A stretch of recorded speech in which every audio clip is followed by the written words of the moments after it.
How's it going, everyone? So today's video is going to close out our crossover scan series.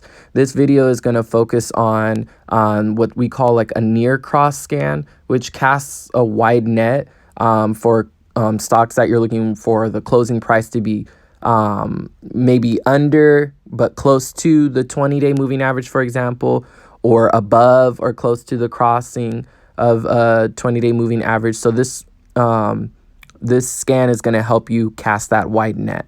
So I'll go ahead and get started so you can see exactly what I'm talking about. And from the dashboard, we're going to go ahead and select new scan. And we're going to open up a new line. And here we're going to start with the lower point. So this is looking at 2% under the 20-day moving average, for example. So we're going to look for the close to be greater than or equal to, because we're looking for a range, greater than or equal to the simple moving average of 20.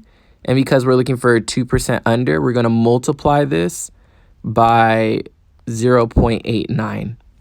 Right, and that's going to show us anything 2%, anything 2% under the simple moving average or greater, including the cross, it's going to show us. And we want to have a closing point so that we can lock in this range. So we're going to put the closing price as well.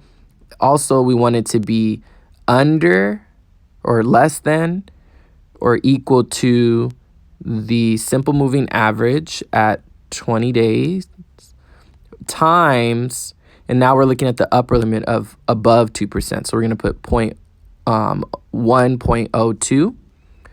All right, and then we're going to close that out, check to make sure that it's written correctly. It looks good, and we'll go ahead and run the scan. And so you'll see there's a ton of results because this is casting a wide net. We're looking for anything that is 2% under the 20-day moving average to any closing price that is 2% above the simple moving average. So let's look at Apple, for example.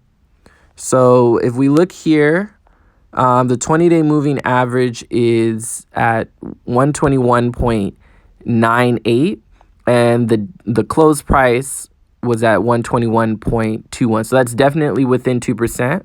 It's actually a little above the cross.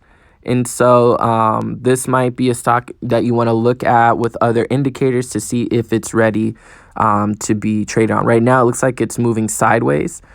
So it looks like it's accumulating. So that might be a sign that you want to trade or get in early on this. But definitely check out your other indicators before making a decision like that. Let's look at another one. Let's look at, let me go back. Go ahead and run it again. And let's look at AB. Okay, AB, we look at the 20-day moving average, it's at 39.15. And the closing price is at 39.55. So it's within 2%, but it's under the closing price. So that's going to be on the lower end of the range, right? So I hope this is helpful. You can definitely change the, let's say let me go back to here. You could definitely change this if you're looking for the 50-day moving average. You could easily do that. You could change both of these to 50 and it will find 2% within that range. You could run that scan and it's going to give you a lot of results again, but that's because you haven't narrowed your scope. You're casting a wide net with this one. So I don't think I have the 50. Yeah, I don't have the 50 on here. But if it was one of these graphs, you would see that it would be close to the 240 would be close to the 50-day.